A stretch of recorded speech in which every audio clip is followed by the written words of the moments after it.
Welcome to Haunted Hospitality, Southern Stories Told by Spooky Gingers. I'm Robin. And I'm Zoe. And I have a story for you today. Yes. But first, Zoe, how's life? It's life, all right. Mm-hmm. So, Robin, you already know my struggles, but I'm going to rant a little bit about my struggles. Okay, rant away. So, 90% of my struggles have to do with my car. So, there were 2 Thursdays in a row where I got up at 4:45, I got dressed, I fed the cat, I got in my workout gear, my karate gear, I walked out to my car and discovered that I was unable to drive to karate because my car was in some way malfunctioning. I've spent over $400 in the last 2 or 3 months on doing Band-Aid repairs for my 2009 Pontiac G6. The way you said the name of your car was such disdain. And it got to the point where my car was no longer reliable, and the number one thing you want to call a car is reliable. So, unfortunately, I did have to send my car to the junkyard this weekend. The junkyard? Yeah, so I traded it in, and they were only able to give me $100 for it. And they said that they were still going to lose money on it at the auction. Oh, wow. So they're not even going to try to sell it on the lot or fix it up or anything. Because with the repairs that it needs, it was literally $1,500 worth of repair, and you can only, like, a Pontiac G6 2009 with 175,000 miles on it, you can't get more than like 800 on it, maybe 1,000, you know. So yeah, but I have a new car. Yeah, it is a Prius. She's pretty. Yes. We have to come up with the name with it for her later, Robin. Yeah. But I am a little frustrated. So I bought it as is. Okay. No warranty. I didn't want to have to pay for a warranty. You're throwing caution to the wind. Yes. I'm like, anything breaks, I'll just fix it as it comes, you know. The warranty, he was going to charge me $8,000 for a warranty where it would, like, excludes almost every single thing you can think of as a wear and tear item. Like, come on. Yeah, no, the warranty that they were going to provide to me was terrible. I'm gonna ask you where you went after the podcast. Yeah, but fun fact, it's actually where Kari purchased his car in 2015. Okay. Yeah. Meant to be. It was. So I didn't get a warranty, and then I noticed when I was driving home, granted, I was driving in the area, you know, Rosewood? Yes, I do. Okay, you know how terrible Rosewood roads are, and yes, the train tracks and all of that? Yes. I was driving in that area, and I noticed my tire sensor light came on. Really? On my brand new car. Well, new to me. It's a 2011. But yeah, so that was frustrating. But it was as is, no warranty. So I can't take it back to the place and be like, fix it. But yeah, so that's a little frustrating. But I have a new car. I drove it a lot yesterday. Yay. Yeah. I'm so sorry about your, my old car. Well, yeah, the tires, the fact that I know the traffic you hit yesterday. Oh, Friday, sorry. Yeah, no, that was my old car on Friday. Oh, yeah. Time passes weirdly for me. It does. But I do want to say, like, I walked up. So I had Kari with me and my mom with me. And we walked in after getting Starbucks. And I had my peppermint mocha in my hand. I'm just imagining y'all slow walking in, like in the Santa Claus 2, the escape clause. Or maybe that's number 1. I don't know, but like where it's like slow walking into Eye of the Tiger with your Starbucks and your peppermint mocha and Kari and your mom. Mm-hmm. It's like a whole thematic situation in my head right now. Okay. Well, we didn't even make it into the doors. There was like a guy wearing a vest, and he was sweeping leaves out front. And he's like, "Hey, how you guys doing?" We're like, "Good, how are you?" And he's like, "What can I do for you?" And I'm like, "I am buying a car today." I love this conversation. And he's just like, "All right, don't tell me that." Because, I mean, car salesman, you know. Oh. Yeah. He's like, "Don't tell me that. I'm going to get you into a car." I'm sorry, there was just a deep feeling of when you told me that. Yeah. But I did end up purchasing the first car I test drove because it was a car that we had previously found online and we had already done like all the research for. Mm-hmm. And it was a great, I got there at 10 and I was driving away in my new car at noon. Perfect. I know. I was like, I want to be gone by noon. Like, that was the second sentence I said to this man. The first one was, I am buying a new car today. The second sentence is, I want to be gone by noon. When I love that energy too, I'm starting to agree with the car salesman that maybe you shouldn't have actually given all that information, but I love it. No, I was pre-approved from my bank, so I didn't even do any negotiations with them. Okay, cool. So I got a great price, no negotiations, only 2 hours, didn't buy the warranty, so they didn't talk me up in price. Like, I got in, I got my stuff, and I left. Listeners going to buy a car, take notes from Zoe. This was my first time buying a car. Like, nice. In a traditional way. Okay, interesting. I purchased my old car from my grandparents. Oh, okay. Yeah. I didn't know that story. It was kind of like thrust upon me. Like greatness. Yes. Oh, that would have been a great name for that car. Instead of named it Chainsaw after a bird in a book series I only read 2 of. Oh, yeah.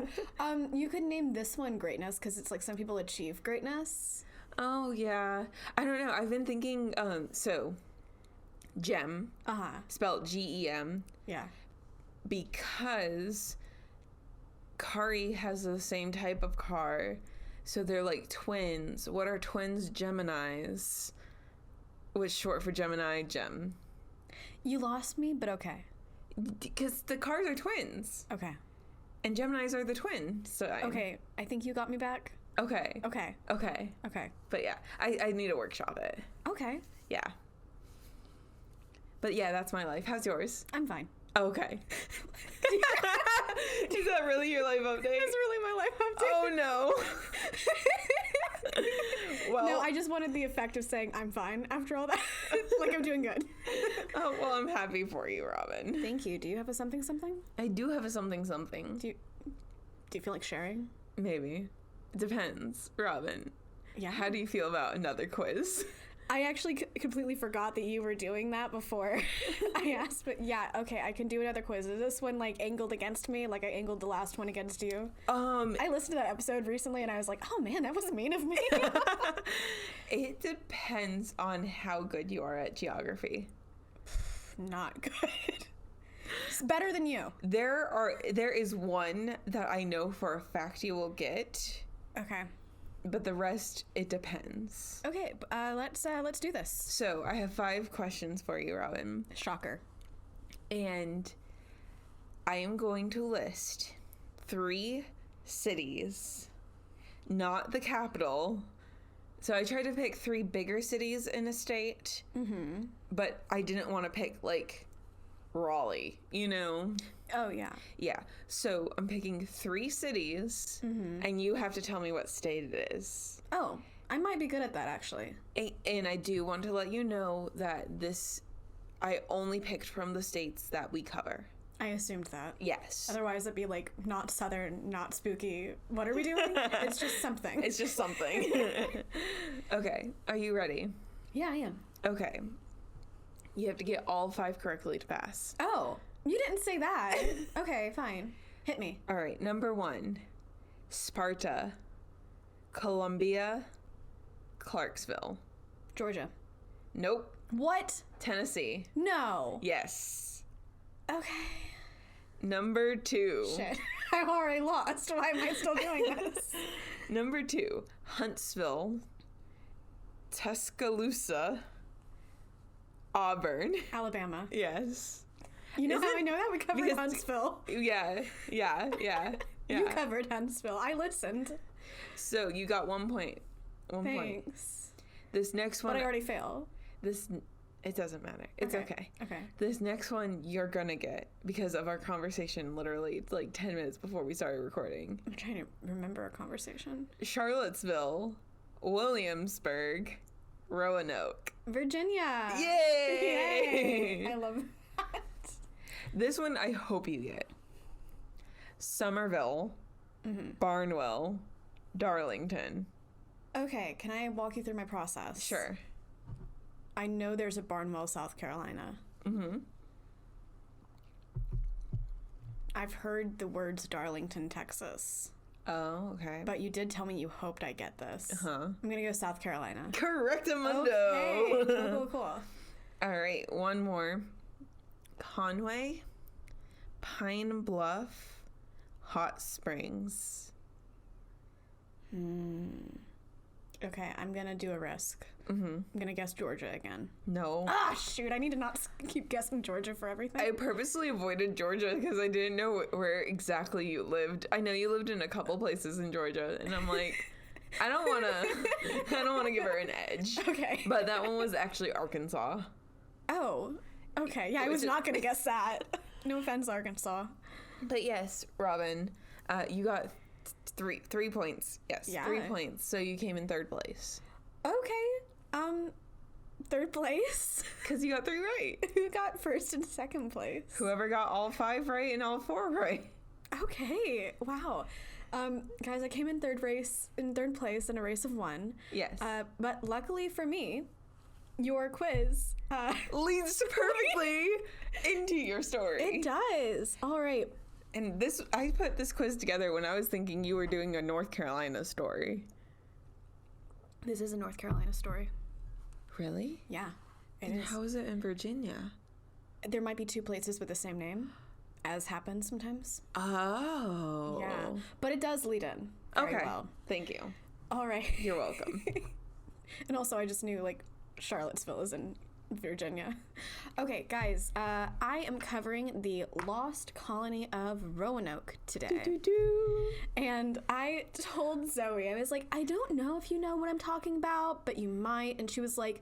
Well, first you said, it predates America. Yeah. It's really old, but it was still in the South. I'm like, honestly, and you told me it was a mystery. That was the other thing. You told me it was a mystery. And I was like...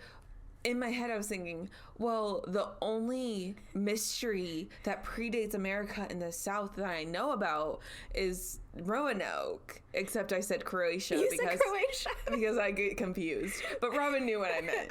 I knew it. I knew what you meant, and like I think you were like behind me, and so I like swiveled my head to look at you. I just felt very guilty for some reason. But yeah, okay. So you know what I'm talking about, and. I think the goal of this is not to shock people because I feel like a lot of people actually know what happened. Like, not exactly what happened, but right. We are aware of the clues that exist that were found. We don't know what happened in the spaces in between. Right. I'm going to flesh this out with more information. And Zoe, if you have thoughts, comments, concerns, just 5 stars. Jump in. All right? I will. All right. I'm going to tell you this story from the point of view, to an extent, of the person who we know best who is most connected to it, and that is a man named John White. Okay. So for a little context, in case you didn't know, in the 16th century, all of Europe was like, oh my god, there's more continents. And they decided to call it the New World because they had no perspective that other people had been building history and civilizations for a very long time. Yes. But anyway, so they're calling it the New World, and they are going over to strategically get resources, people, and in some cases they're looking to establish permanent living situations over there. So this fella, John White, had been on exploration things before. He is a painter, and he would go with them as a cartographer, but also like, oh, there's a turtle we've never seen before. I'm going to paint it. Oh, there are people. We're going to paint how they dress, how they like interact with each other, what their rituals look like. Like a photographer, archaeologist, photographer, biologist. I would not go archaeologist because he's not like discovering the past. He's just current. I would go with the equivalent of a natural photographer, explorer person. Right. Okay. So he would accompany these trips. One in particular that he went on was in 1585. Okay. Way back. If we do one earlier than this, I'm going to be so impressed with us. Okay. But he goes in 1585 on a journey to Roanoke Island, which is off the coast of North Carolina. Mm-hmm. It is where the Outer Banks are. Okay. Have you seen the show Outer Banks? No. Still but you haven't. told me about it. Yes, I've mentioned listeners who have heard me mention Outer Banks before. This is that area. Okay.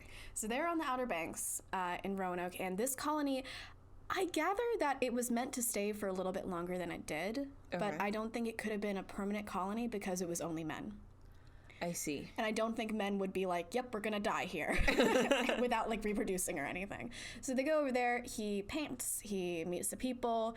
They do get into some tensions with nearby Native American tribes. I'm not sure which ones in particular, but that plus their lack of resources plus a really hard winter made it so that they were like, all right, we're gonna go back to England. So they go back to England in 1586. Like I told you before, I'm so like not used to saying those kinds of centuries. So I was like, this happened in 1987, this happened in 1887, and that's not true at all. Yep, totally. If I ever do that, just catch me, or listeners laugh at me. Yeah. If I made it through. I think it'll make it through. It probably will make it through. Anyway, they leave, and they might leave 15 behind. 15 people? 15 people, yeah. Okay. I saw that in a couple places, and I think that nobody ever saw those guys again. That's not the Lost Colony. It's a Lost Colony. It's a lost frat party. It's a lost frat party of Roanoke. Yeah. I.e. the alternate title to this episode. So John White goes back over to England, and he knows Sir Walter Raleigh. Okay. Do you know who Sir Walter Raleigh is? No. Oh, wait, Raleigh, as in Raleigh, North Carolina? I assume. Okay. It would be a really quick Google, but I assume that that's the case.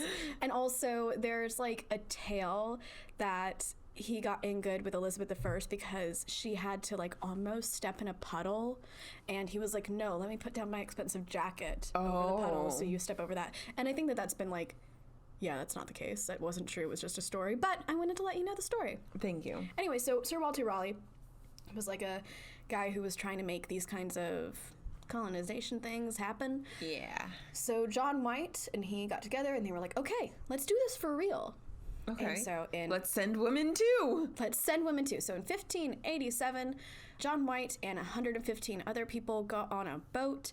They included men, women, and children. They included his wife. They included his daughter, his pregnant daughter, Eleanor Dare. Okay. Eleanor's husband. Okay. Eleanor's husband. We're not scandalous over here. I just wanted to make sure everything's kosher. Eleanor's husband, whose name was, and I'm going to butcher this, and I thought about looking up a pronunciation guide, and I was like, nobody has this as a pronunciation guide, I guarantee it. Ananias. Ananias? Like, it almost sounds like you're stuttering. Ananias. Ananias. That's how I'm assuming it's pronounced. Okay. Ananias Dare. And coming with them also was a fella named Manteo. Okay. Who was a member of the Hatteras tribe, which was on the CROATOAN Island, which was 50 miles south of Roanoke. So he had been visiting England, and he was like, oh, I'm going to hitch a ride back with you guys. Okay. So they all go over together, and by the way, John White is the governor of this colony, so he's the head man in charge. It takes them a little bit longer than anticipated to reach Roanoke. The trip usually takes 6 weeks. This one took like 2 to 3 months, but they reach down in July 1587, and things start going, I infer that things start going a little bit difficult pretty quickly, because a month later, John White leaves to go back to England to get supplies, and the way he frames it is that he's been asked repeatedly by these people to please leave, please get us stuff, please help it so like we can... In just a month? In just a month. Which means they didn't come over with many supplies, I guess. Or they severely underestimated. I mean, it could be. Like, 115 people is a lot of people. Yeah, and I guess that wouldn't fit in a boat that you had to take for, what, 8 weeks you said? Yeah, thereabouts. And, I mean, it could be that there was more than one boat, because I don't think it was always just one boat traveling. Right. But yeah, that was a little bit odd to me. But anyway, a little bit over a month later, he did leave. Eleanor at this point had given birth 9 days before he left to a girl named Virginia Dare. Okay. Fun fact, Virginia Dare was the first baby born of, like, just English descent, like just English parents in the Americas. And I have been in a room called the Virginia Dare Room. Oh, look at that. Look at that. Look at that. They took the name and they ran with it. Yes. By the way, you probably could have guessed this. She was named after the Queen of England at the time, Elizabeth I. Okay. But she wasn't named after Elizabeth. She was really named after Elizabeth's virginity. Along with the state of Virginia. Okay. Yeah, okay. Oh, welcome to the world, this child. We're gonna name you after the Queen's virginity. That's a thought process. It is a thought process. I mean, think about everybody named Virginia now. That's where the name stemmed from. I don't know if I know anyone named Virginia. But you know the train song, Meet Virginia. Okay, guys, you know what I mean. You might have like a grandmother named Virginia or something. My great-grandmother's name is Zelda. That's cool. That is cool. Was she married to F. Scott Fitzgerald, perhaps? I do not believe so. Where did he live? New York? She lived in Massachusetts. Probably not. Probably not. Okay. So John White goes back to get supplies, and keep in mind he didn't actually want to go. Okay. But they think it's worth the risk, and it's going to be a few months, or like they assume it's going to be a few months, because again, these trips typically take 6 weeks. So go there, get the stuff, come back. It's going to be a bit of an ordeal, but we can make it through. Okay. It wasn't 6 months. It wasn't 6 weeks. No, it wasn't 6 months. He didn't come back within the time frame anywhere close to what they thought it would be. Okay. Because when he got over to England was starting to get into a tiff with the Spanish Armada.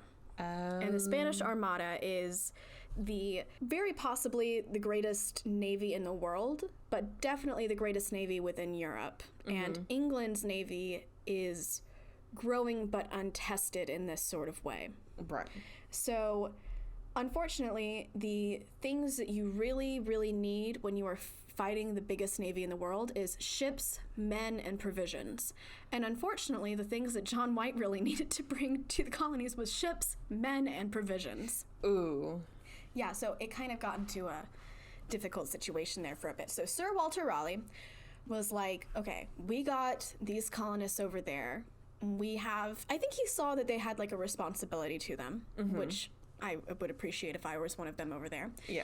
And so he tried to send ships out to get all the provisions and stuff to them, but then the government was like, yeah, you're not doing that. We're not letting those kind of ships leave us. And so Sir Walter Raleigh was like, okay, here's what we're going to do. I'm going to take it down to 2 ships. Less provisions and stuff, but we got to get these people over there. And then the government was like, okay, fine, you can do that. But then those 2 ships, unfortunately, when you're fighting the Navy, the enemy ships are in the water too. So the Spanish Armada like harassed the 2 ships.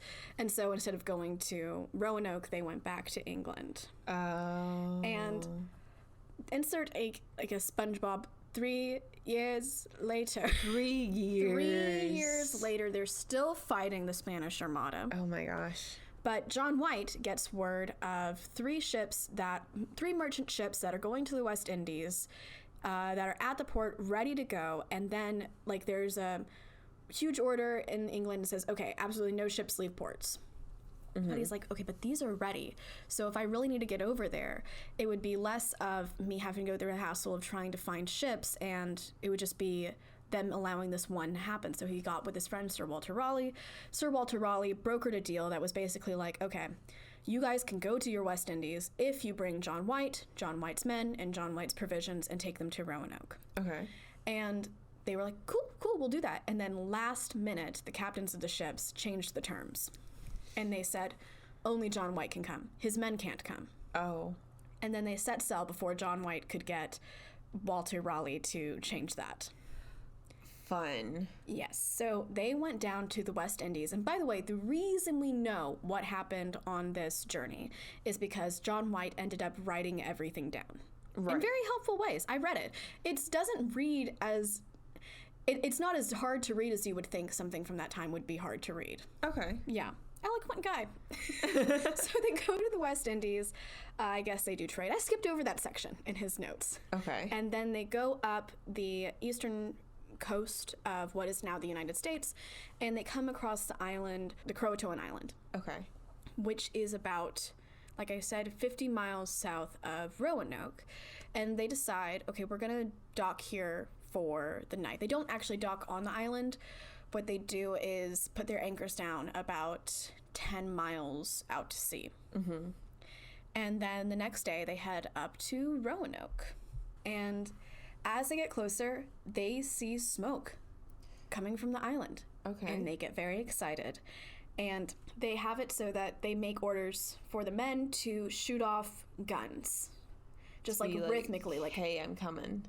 I think that's what he wrote it down to be like in his narrative. Okay. But as I was telling this story to my dad recently, my dad pointed out, well, it could have served two purposes. One, if you are shooting off your guns rhythmically, so it's like boom, gun, boom, gun. It does two things. One, it lets English people on the island know, hey, probably Europeans are coming your way. So at least to the point that they would probably come out and check. Now, if it was somebody like the Spanish, that doesn't necessarily mean a good thing for the English settlement there. The other side of the coin is that if it was Native Americans, it might be like almost war drums. Oh. Now, I don't know if that's what they were doing, especially because it's not like an us versus them thing necessarily at this point. Mm-hmm. And John White knew a lot of Native Americans there and stuff, but it does read both ways. Yeah, I can see that. Mm-hmm. As they get nearer, there's smoke from another place, and it was kind of hard to tell because he kept mentioning like the mounts of something with a K, and I don't know. This is kind of like obscure geographic terms now because it was like what they called it in the 1500s. Gotcha. So it's hard for me to tell if this was actually a mainland thing because this was a barrier island. It wasn't far off from the coast. Or if this was just like a higher elevation point on Roanoke Island. So I'm not sure if the smoke they saw was there or not, but they go and decide to check out the smoke that happened second because maybe that's where people are now because we're slowly approaching. Everything is so slow. It's like, here's one thing, a day passed. Here's one thing, a day passed. I'm like, oh, come on, guys, just get to the island already. So they go out and check the second smoke thing, and they find no signs of human life. It just seems like maybe it was a naturally occurring fire. Okay. Storms are happening constantly. BT dubs. Okay. I think, so this was August. I think this was hurricane season. Gotcha. That would be a little bit early for hurricane season. Really? I thought hurricane season started in June. It may, but I think I don't know. I know it hits South Carolina in September-ish. October. Yeah. Okay. All I know is every single time ships get anywhere near it, it's like, but there was a storm. So there was actually such a storm that, okay, first smoke thing didn't work. We're going to go to where the colony existed. We're still on the boat. And as they get closer, storm happened so hard that 7 people drowned. Oh, gosh. Like, it was really, really bad. Like, it talked about, I don't know if they lost the ship entirely, but it talked about people kind of being thrown off, having to hold on, and then not being able to necessarily. Oh, wow. So they get up to Roanoke, and I think at this point they actually step off onto the island. And this is, by the way, August 18th, 1590, and that would have been Virginia Dare's 3rd birthday, if she's still alive at this point. Okay.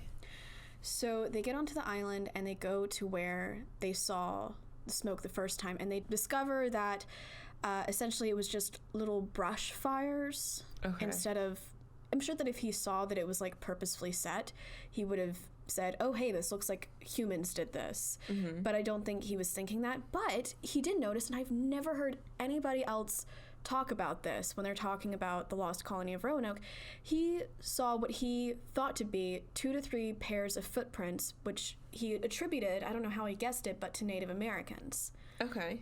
Maybe he noticed like footwear they were wearing or something. Or maybe he knew the English settlers might be wearing shoes. Yeah, I'm not exactly sure what. And also, I mean, after 3 years, I don't know how you can see footprints and kind of guess what people are still going to be wearing by that point, because True. Who knows how much their lives and resources have changed. Mm-hmm. But he saw 2 to 3 pairs of footprints, but nobody was discernibly on the island. Now, I'm assuming it's a big island. Mm-hmm. I just had to bring that up because I've never seen anybody talk about the fact that there were people there close by. Right. So they see a tree. Okay. As they're kind of getting closer to where the settlement was, and in it are 3 letters. So 3 Roman letters carved in, CRO. So they can kind of discern, okay, this is somebody who at least knows the Roman alphabet. Mm-hmm. Is it the Greek alphabet? No, it's the Roman alphabet because Greek letters are different. Yes. And so I think they were assuming these were the settlers, and then once more they get closer to the thing, and they notice that they had put up a palisade, which is like, think like a series of logs forming a fence around your encampment. Okay. And on one of the big posts, I think leading into it, they saw the words. Well, they saw the word CROATOAN carved in all capital letters, CROATOAN, like the island 50 miles south. And this brought a lot of relief to John White because before they left, they had come up with a deal. It's less of a deal and more of an agreement. If they were going to leave Roanoke Island, because he knew when he was leaving that there was a possibility they would decide to do that, because they were actually thinking about going about 50 miles inland to a point pre-specified. But he was like, okay, if you do leave me a note of where you are, because this guy, he's been here for a while. John White knows the area. He's going to know what points you're talking about. He has maps. He has maps. He knows everything. Yeah, he has maps. So, and then there was even a more secret part of this deal, which is if they were going in distress. So if they were being forced to go somewhere, if they were going to be in danger or in a bad situation wherever they were, to put a cross over the word on the tree. There was no cross. Okay. So he saw that and was really relieved, which I think is really interesting. I feel like how people tell this story now is, and then they only saw the word CROATOAN on the tree. What does that mean? When really it has a very specific meaning that was actually previously agreed upon and is a geographic location. Yeah. No, like every time I heard the story when I was younger, everybody's like, and nobody knew what the word CROATOAN means. No, there was a very specific and logical, because they knew Manteo.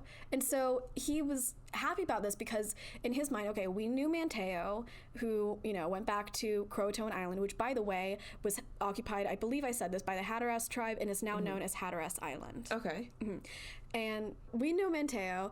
In his mind, they were in a good relationship with the not the Croatoans, with the Hatteras tribe. Okay. I would like to put a thing in there and say, anything can happen in 3 years. Right. You have no idea the kind of... You have no idea tensions that could have come up between groups of people or even within the people, because other tribes were later questioned about the Roanoke colony, and apparently they said that there were like tensions among the people in the colony, like among themselves. Okay. Which is going to come up slightly a little bit later, but we really don't know very much. So he was happy to see that they were in Croatoan in his mind, and they... But the settlement that they were originally at was a ghost town, right? Oh, yeah. It was a ghost town, but not as weird as you would think, because, yes, it was abandoned, but the houses had been disassembled. Okay. So they had taken the time to take down their houses and generally move on, which means they weren't likely being forced to get out right now, and likely they weren't killed, because why would you kill a group of people and then make the time to... Yeah, you just burn it down if you wanted it gone. You would just burn it down if you wanted it gone, or you would...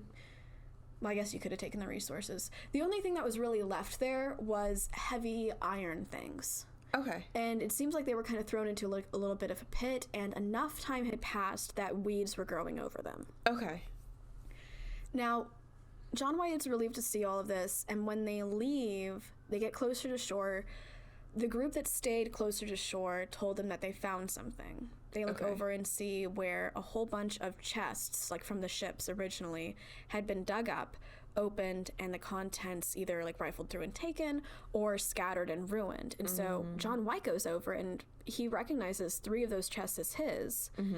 And objects, you know, that he had thought to take over from England and didn't think he would need to take back with him because he thought they would be there sooner. They were just ruined. So books torn open, maps ruined by the weather, armor rusted through. Gotcha. He didn't see that. He has a particular lens that he views all of this through, and I'm reading part of that lens as a little bit of wishful thinking, because I think if I saw all of those things together, his lens definitely makes sense, but it's one of a few options, I think. Okay. So he saw that they had been taken to, in a good way, to Croatoan Island, and that the rifling through of the chests, the stealing of things, he thought were from another Native American tribe that they had more difficult relationship with. Gotcha, okay. And I think that's definitely possible, but I don't exactly know how you for sure attribute the rifling through the luggage to one group rather than another, if that makes sense. Yeah. And I think my thing is, his thing makes sense, and I think I would think that was what happened, but he believes it to a degree of certainty that makes me think that this is kind of what he's holding on to, because this is his family that's gone missing. This is the people that he was governor over, the people that he left, right, and he didn't want to leave. Yeah. They decide in the ship, okay, we're going to go to CROATOAN tomorrow. We're going to sleep, we're going to go to CROATOAN. And then the thing that always happens, and bad weather hits. And they lose at least 2 anchors, which it's not good. Okay. Because when you lose anchors, like, how are you going to be able to stay where you need to stay? Right. And they lose their cask of fresh water. Ooh. They end up deciding to go to a different island to get more fresh water, and then I think they're still thinking go back to CROATOAN, and then more bad weather comes, and it's just they keep getting pushed farther and farther out, and what they end up doing is going to England. And if you remember the deal that was struck, John White is really the only person on that ship who has any real need to be in America. In America. He has the family over there. Nobody else has the ties, and maybe that's the reason that they struck that deal. They were like, you know what, we can, if we need to decide not to go there, we can make the decision better if there's just one person who's angry at us rather than mutiny. Right. Yeah. Okay.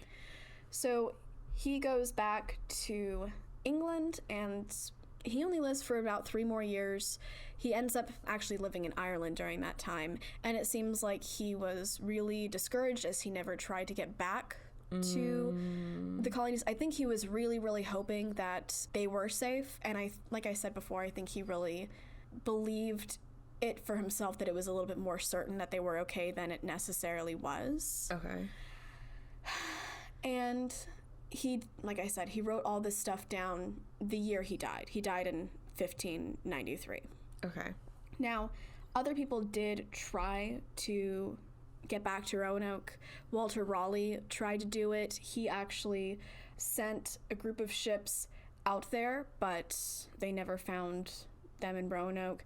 They hit bad weather before they could get to the island, and they had to turn back. And then another guy, whose name was Bartholomew Gilbert, led another group trying to figure out what had happened. They got over there, they had bad weather, and they ended up getting thrown off course. They reached a shore that was not Roanoke Island, and they sent a team up there to look, I don't know, maybe gain resources. I don't know. They sent a team onto the mainland, and apparently Native Americans killed that team of people. Okay. So then they left back to England. And I think that was the last time people actually tried to look for them in any real sort of, we're going to need a ship to do this way. Yeah. Now, after that, 30 years after they tried to have that permanent colony in Roanoke, Jamestown was established as the first permanent English colony that actually lasted. Well, that lasted, I think, in the way that the English intended for it to last. Right. And that was in Jamestown, Virginia, which was about 138 miles north of Roanoke, and therefore 188 miles north of Croatoan. And there are multiple ways that Jamestown's presence obfuscates obfuscates information that we might have about Roanoke's, like about what happened to the colonists. And the ways it does this is because the first is that John Smith, John Smith? Yes. Said that Chief Powhatan said that he ordered for the Roanoke colonists to all be killed. I have a few issues with this. One is that I don't necessarily believe anything John Smith has to say. Yeah. Another is that there's no indication of mass killing on the island. There were no bodies. Right.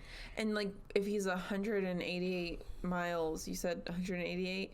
Yeah, thereabouts. I mean, I don't know if the Powhatans were right at Jamestown, but it seemed like they were close, obviously. But it's like, if it was over 100 miles and you don't have cars or anything like that, like, why would you go that far your distance just to kill a tribe of, Yeah. It doesn't make a lot of sense. The other thing is that, and this is kind of a more recent understanding of maybe what Powhatan said, if he did say this, was that, remember there were 15 people who were never seen again who were on Roanoke? It would kind of make a lot more sense if it was those guys, especially since those guys had known tensions with a lot of Native American groups in the area. Gotcha. Okay. Yeah. So The second way that Jamestown makes this a lot less clear for us, hundreds of years in the future, trying to understand what happened, is that it's kind of hard to distinguish, okay, we found some things on this island that look like they're from an English settlement. Is it from Roanoke or is it from Jamestown? Gotcha. Yeah, so they have actually, I'm going to get into archaeological evidence in a little bit, but, you know, they find a lot of stuff on Hatteras Island, which, of course, was CROATOAN Island, that looks like it could definitely be from an English settlement. And so it's like, we're trying to view this as evidence that, the Roanoke colonists actually did live here, did assimilate here, but it's hard to tell, especially with Jamestown. Yeah. So, I'm going to tell you about a weird twist in this story. Okay. Have you heard of the Dare Stones? No. All right. In 1937, someone found a stone that had carved into it the words, Ananias Dare and Virginia went hence unto heaven 1591, Anya Englishman shoe, John White Governor via. Like, as in, it was abbreviated, Govr, and then VIA. And at this point, I think they were calling all this Virginia, even though it's now North Carolina. So I think they were saying Governor of Virginia. Okay. And at the other side, so you turn the rock over, and it says that Native Americans had killed all but 7 people of the Roanoke colony, and it was signed EWD. Okay. Eleanor White Dare. Oh. So... she's saying that her husband and daughter were killed. If this stone is real, that is what she is saying. We don't know. Okay, so this was found in 1937. In 1940... 47 more of these would turn up. 47. And they got weirder. Okay. It was less about, here's vital information I have for you, and more about, I married a chief. I had his daughter. And these are, at least these 47 are proven hoaxes. Okay. They looked at it and somebody was like, yeah, this is made from a drill. They didn't have drills. But...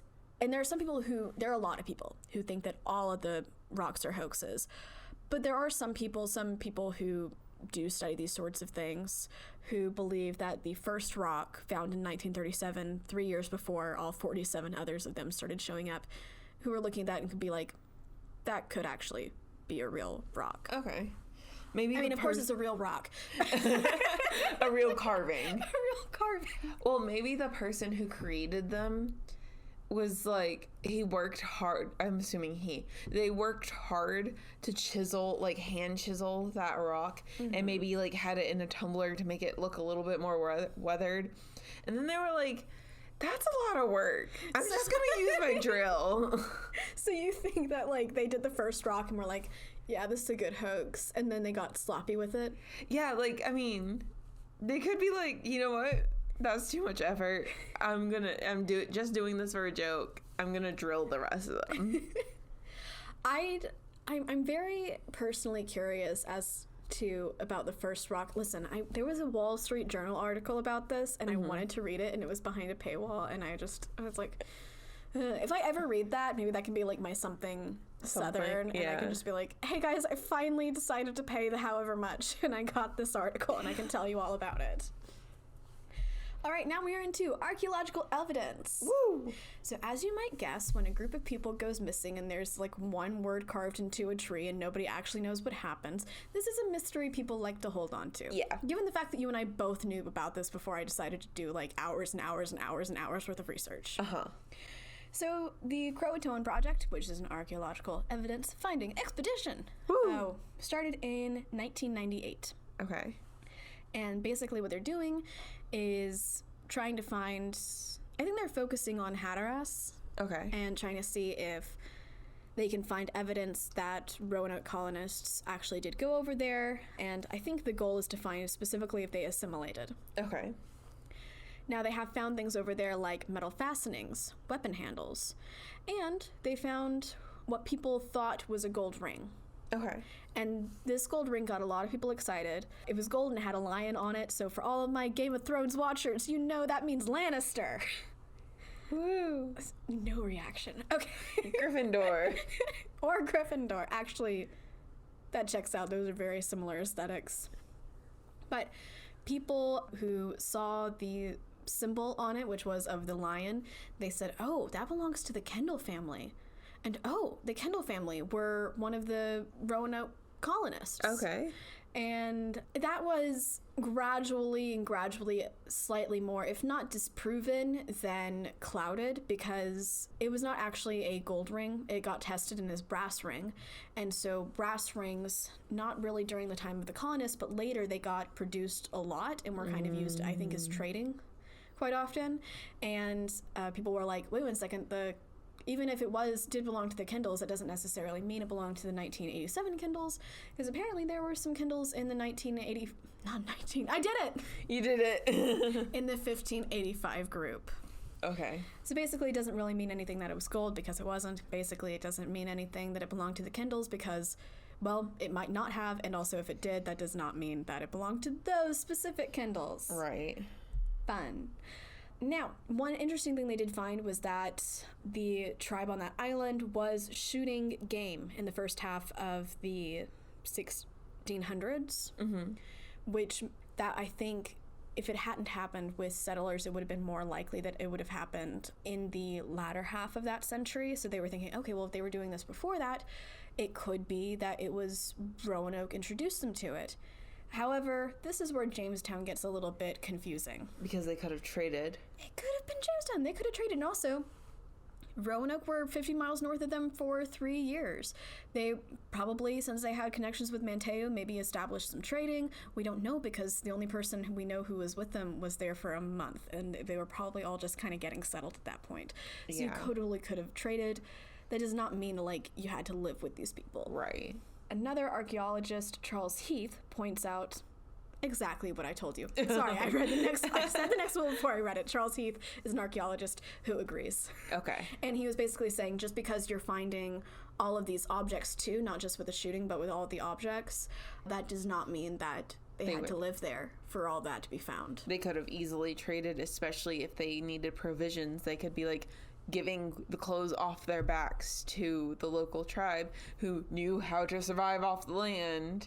100%. These people did not, it's not an either or situation where either they live in a bubble or they live with you. Mm-hmm. And here's an interesting bit of information that kind of possibly links them to another place other than CROATOAN Island, but is also obfuscated by Jamestown. Remember how I told you they had an idea to move about 50 miles inland? Yes. At the point that I think they were talking about is evidence of colonists having been there. However, it could have easily have been Jamestown as well. Gotcha. But it could have easily been them. It's just hard to say because we're hundreds of years in the future and nobody actually knows what happened. Right.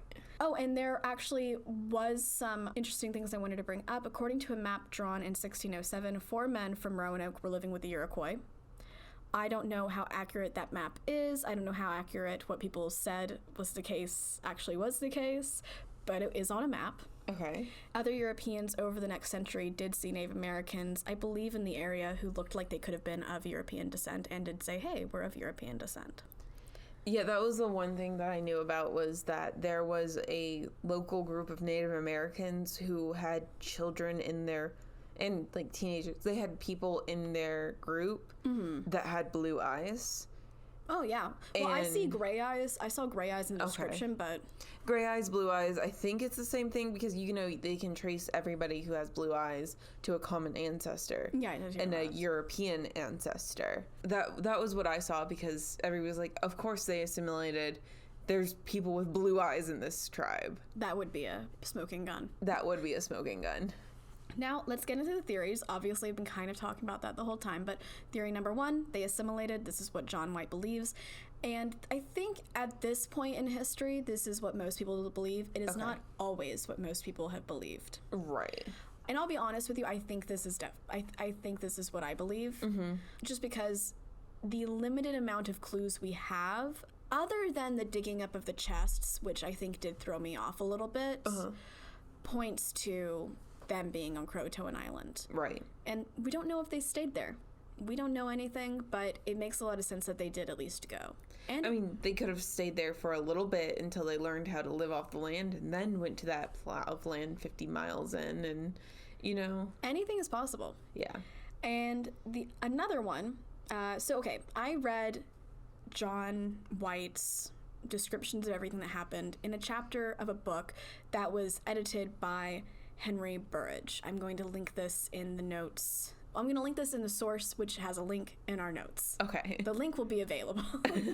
And I read the little introduction that Henry Burridge gave to John White's description, and I read his footnotes too, and actually this part appears in a footnote, and he suggests that a lot of people who have since heard what happened assumed that the colony was, quote, wholly destroyed, end quote. Okay.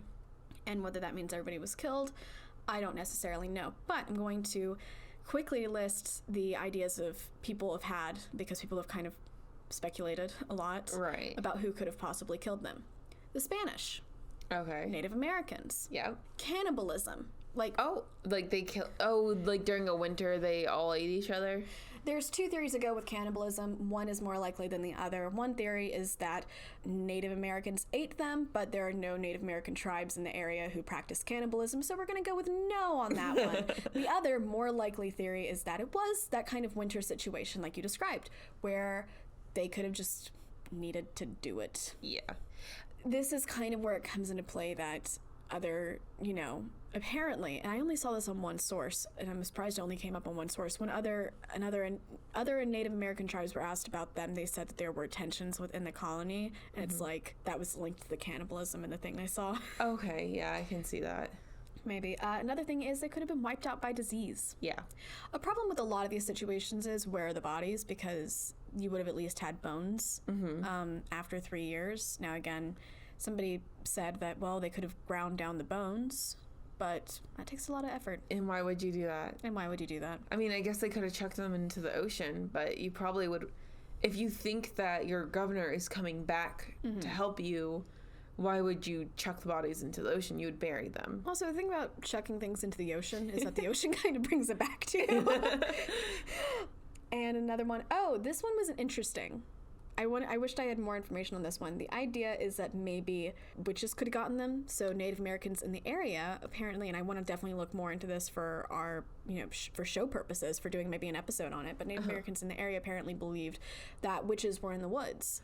And so there's an idea that, okay, well, maybe the witches got to them. Okay. Which I don't think is the case, but I find very interesting. But the witches would grind their bones down for bone powder. Yes! They would have. Or are we backing a different solution? Actually, my favorite solution, not the one I believe in, I don't think is on your list. Oh, okay. It might be. I might be jumping ahead a little bit. What's your favorite solution? By favorite, but what's your thing? What do you think? Aliens. It's not on my list. I have vaguely heard that because I know BuzzFeed Unsolved did an episode on this, which I saw like 2 years ago or something. I did vaguely remember that they had an aliens. Yes. Do you have any elaboration on aliens, or does it just say aliens? It's literally aliens. And I am replicating the History Channel meme. Aliens. But just that a ship came, saw them there, and sucked them all up into its ship, and then left. An alien ship, sorry. I thought you meant like a ship came, like, yeah, that probably happened. No.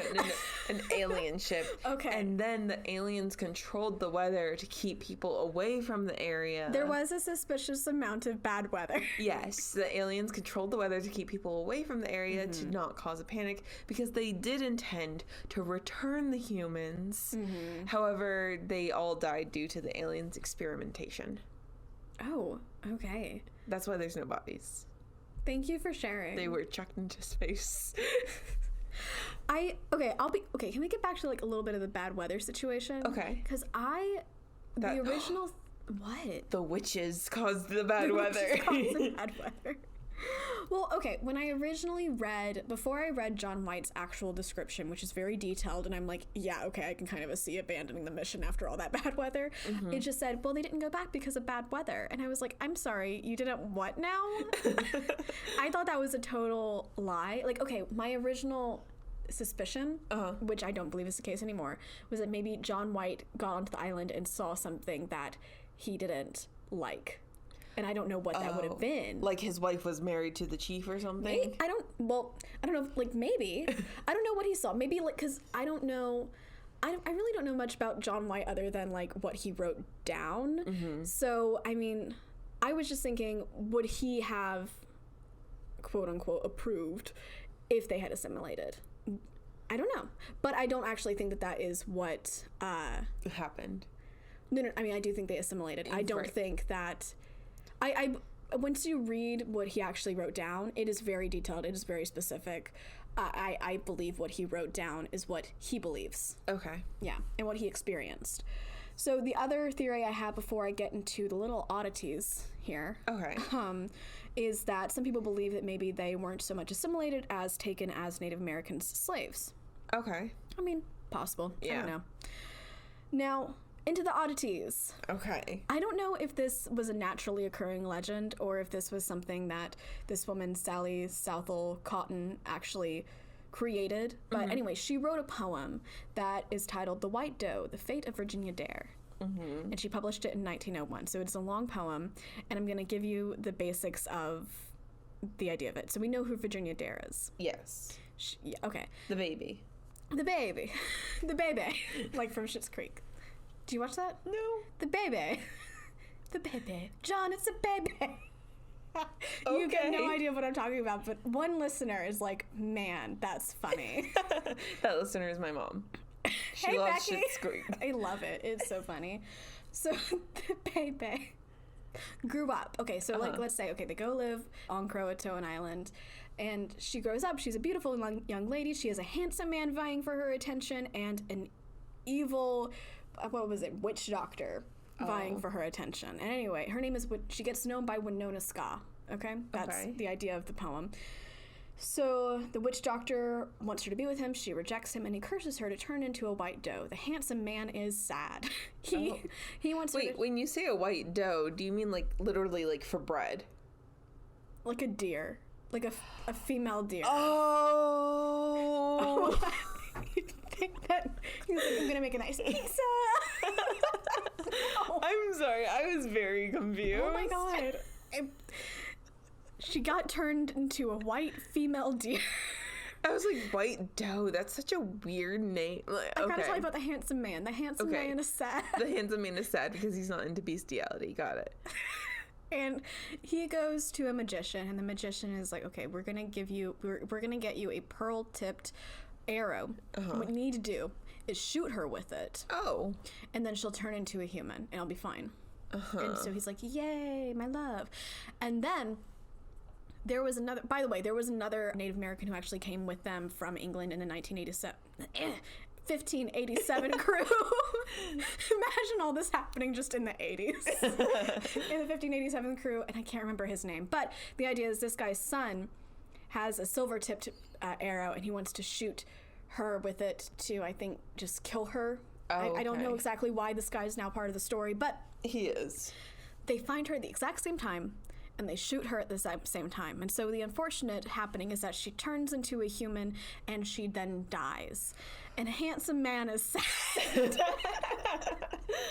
And so that handsome man goes, and I think he throws like the arrows in the magical water that turned the pearl-tipped arrow into a pearl. I skipped part of the story. It doesn't help me right now. So and then what it does is it undoes both the magic of the arrow. So it brings her back to life, but now she's still a doe. And so like there's like one poignant moment where they like lock eyes, and she's a doe and he's a human, and it's like, goodbye. Oh. I actually found it to be kind of pretty toward the end. Okay. Yeah. Anyway, so that's like my little oddity section of here's something someone dreamed up about Virginia Dare. Okay. And the other thing is CROATOAN is likely a mixture of some Algonquin words that means council town or talk town. Okay. But people have noticed that a couple of times CROATOAN has come up in situations where people have disappeared. Like the word Croatoan. Okay. So Edgar Allan Poe, he disappeared for a while before he died, and when he came back from being disappeared, he was like kind of all bleary and stuff, and he was saying a lot of stuff, and apparently, supposedly, included the word Croatoan before he died. He was abducted by aliens. All right. Aliens. And then Amelia Earhart wrote it in her journal, wrote the word Croatoan, and they only found it, of course, after she disappeared with her plane. They found her skeletal remains. Did they? No, they didn't. Yes. What? Yes. What? We'll have to. I don't know all the details right now, Okay. But I thought they found remains that, like, they thought might be her, but they said wasn't her. They found remains, like, years and years and years ago. Mm-hmm. And people are like, this is Amelia Earhart. And they're like, no, it's not. But, like, very relatively recently, they, like, looked at the measurements of the femur bone or something, and they're like, it was Amelia Earhart. We took these measurements before she set out. Yeah. Okay. Apparently she was very short. I did hear that, which is funny because she does not have a short personality. No. She seems cool. She reminds me of Tinkerbell. I don't feel that way. But also, I don't like Tinkerbell at all, and I like Amelia Earhart. Okay. I like Tinkerbell. Okay. Well, sassy and short and can fly. Well, Amelia Earhart is short and can fly. She might have been sassy. I don't know. I think she's sassy. Okay. Anyway, we're off topic. So, rounding out my episode after that Amelia Earhart aside, the thing I kind of keep coming back to is that time when the rescue ship was docked 10 miles off of the island where everybody might have actually been, at the CROATOAN Island. And it just makes me really sad that John White probably got within 10 miles of his family, and then because of a lot of different converging circumstances had to go back to being a continent away. And then also the thing that I think makes me a little bit even more sad was, I don't know how far out you can see when you're on an island, but I kind of wondered if they were actually able to see the ship. Oh. Yeah. That would be sad. That would be sad. That would be very sad. Like, when you were talking about it, I'm like, I don't know if I could go 3 years without seeing Kari. Aw. Well, I mean, yeah, that's a long time, Zoe. It's longer than our relationship. It's a very long time.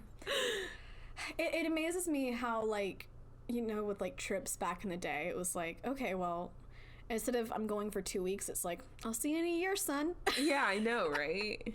It's crazy how people live. Yeah. Travel. But yeah, that's the end of my episode. Okay. So I'm on the side of they probably assimilated in Croatoan Island, but at the same time, there's so scant information. We're really just assuming. Yeah. I do want to, like, point out, like, you've already said this, but I do want to say, like, Croatoan was the name of the island. Yeah. It was not a magical hoodoo word. Yeah, just so we're all clear. Yeah. It was not, because, like, really, that's how it's told these days. That's how it's told. They're like, and it said Croatoan. And I honestly thought, like, Croatoan was some apocalypse word or something. And guys, it's not. It's a place that is inhabited by people who probably got along okay with the people that wrote it down. It was pre-decided. Nobody actually said, oh, and they made a deal. Nobody said, actually, oh, and I told them to please write where they were. Yeah. They take all of the context out just to give you the wild story. Yeah. Well, there was a Supernatural episode about it too. There was? Yeah. What? Yeah. I probably saw it, but I forgot. I think it was the one with all the bugs. There was I'm sure I exited out of that episode. There was a new housing development on a ancient Indian burial grounds, as they call it. And which is like, that's such a weird way to phrase a Native American graveyard. Anyway. Yeah. It's like full of, and that's like a thing that like comes up a lot when like it's Europeans talking about other cultures, this whole mysticism thing. Yeah. When really like you're just talking about another culture group of people. And it's like they're burying their dead just like you do. Yeah, exactly. But anyway. Thanks for listening, guys. Yes, thank you. Thank you for that story. Yeah. I learned things. Yay. Okay, good. I learned it would have been really boring for you. Be like, Robin, I already learned this in history class. All right, if you enjoyed today's episode, please like, subscribe, review, sign up for our newsletter, tell a friendo, and join our Patreon at patreon.com/hauntedhospitality. Are you guys taking notes? You need to be making a note of all the things you have to do. Yeah. Yeah. What? Oh, I just remembered something. What? Guys, if you leave us a review. Oh, yeah. Guys, okay. If you are the next one of the next 3 people to leave us a review, like written review on Apple Podcasts, and you are comfortable with DMing us your address, we'll send you a Haunted Hospitality sticker. Yes, and a handwritten note from us. From us. Yes, and so what you have to do is you have to leave us a review that has words in it, not just the stars. Take a screenshot of it and DM us on any of our platforms, whether that be Instagram, Facebook, or Twitter. Yeah. and with a screenshot and say what time you posted the screenshot. And that way the first 3 people will get, and send us your address, obviously. Yeah. And then the first 3 people that we get the DMs from, we will send out a sticker. Yes, we will send out a sticker, and this sticker is our logo, and it's about, I think it's 4 inches in diameter. I haven't measured it, but it's I think when 4. I ordered it, it was 4 inches in diameter. Yep. Yeah. And it's a circle. Yep. I have it on my laptop. I have it on my water bottle. All right, and now Zoe has things to say. Yes, if you want to see Robin's notes, you can go to hauntedhospitality.wordpress.com. You can also see her sources, or I guess not her notes, her blog and her sources there. And also, if you want to share your own spooky story, whether that be true crime, paranormal, whatever have you, you can write to us at hauntedhospitalitypodcast@gmail.com. And if you are on the interwebs, we are there too. On Twitter at Haunted House, on Facebook at Haunted Hospitality, on Instagram and TikTok also at Haunted Hospitality. We hope to see you there. Yes. Stay spooky.